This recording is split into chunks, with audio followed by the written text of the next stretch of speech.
தமிழ்நாட்டுக்கு ஒரு கொடி, இதுதான், இது அங்கீகரிக்கப்படலை, ஆனால் இதுதான் தமிழ்நாட்டு கொடி. இந்த கொடியை அங்கீகரிக்க வச்சு ஒவ்வொரு வீட்லையும் தமிழ் அந்த கொடியை ஏற்ற ஆரம்பிச்சா அரசு அங்கீகரிக்காமல் இருக்குமா? அரசு அங்கீகரித்து தான் ஆகணும். இது ஒன்றும் தடை செய்யப்பட்ட கொடி கிடையாது. தமிழ்நாட்டை ஆண்ட சேர சோழ பாண்டிய மன்னர்களுடைய லட்சணையை தாங்கி இருக்கக்கூடிய கொடி.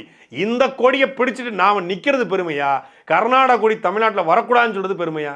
நாம் உண்மையிலே கன்னடர்களை பார்த்து நம்முடைய மொழிப்பற்றை மெருகேற்ற வேண்டும்.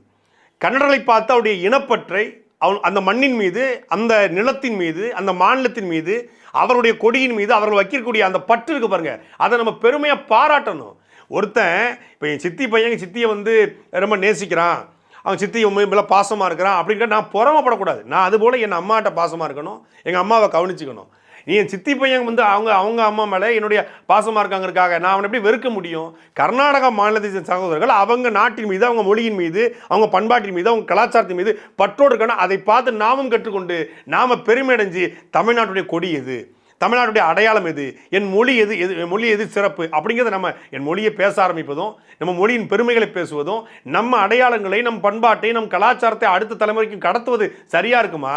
காவிரியில் தண்ணி தரலங்கிறதுக்காக நீ ஏன் ஊருக்குள்ளே கொடிகட்டியே வரக்கூடாது அப்படின்னா 1,80,000 தமிழர்களை கொன்றான் சிங்களவன்.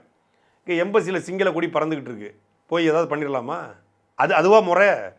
சட்ட ரீதியாக, அரசியல் ரீதியாக போராடி நமக்கான சுதந்திரத்தை பெறுவது, அந்த மக்களுக்கான நியாயத்தை பெற்றுவது சரியா இருக்குமா? என்ன அடிச்சே நான் உன் கொடி எரிப்பேன், உன் கொடி இது பண்ணுவேன் அப்படிங்கிறது சரியா இருக்குமா? இதை நாம் தமிழர் கட்சியுடைய தலைமை உறுப்பினர் சீமான் அவர்களே கண்டிச்சிருக்காரு.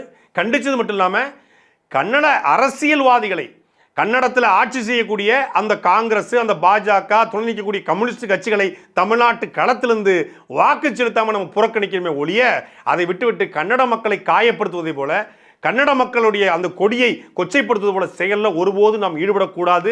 தமிழருடைய மாண்பை நாம் காப்பாற்ற வேண்டும் என்று நாம் தமிழர் கட்சியுடைய தலைவர் சீமான் அவர்கள் அறிவிச்சிருக்கார். அதை கன்னட மக்கள் பாராட்டுறாங்க.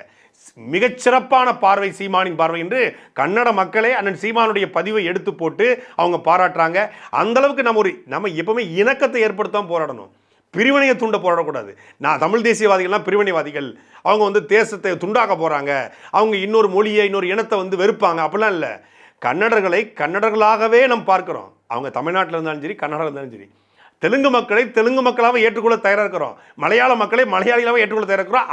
அவங்க உரிமைக்காக, அவங்களுடைய மொழிக்காக, அவங்களுடைய கலாச்சாரத்துக்காக பாடுபடட்டும். நாம் நமக்காக பாடுபடுவோம். நாம் நம்ம மொழியை நேசிப்போம், அவங்க மொழியை நேசிப்போம், அவங்க மொழியை நேசிக்கட்டும். இதுதான் சரியான பார்வையாக இருக்கட்டும். ஆனால் இனிமேல்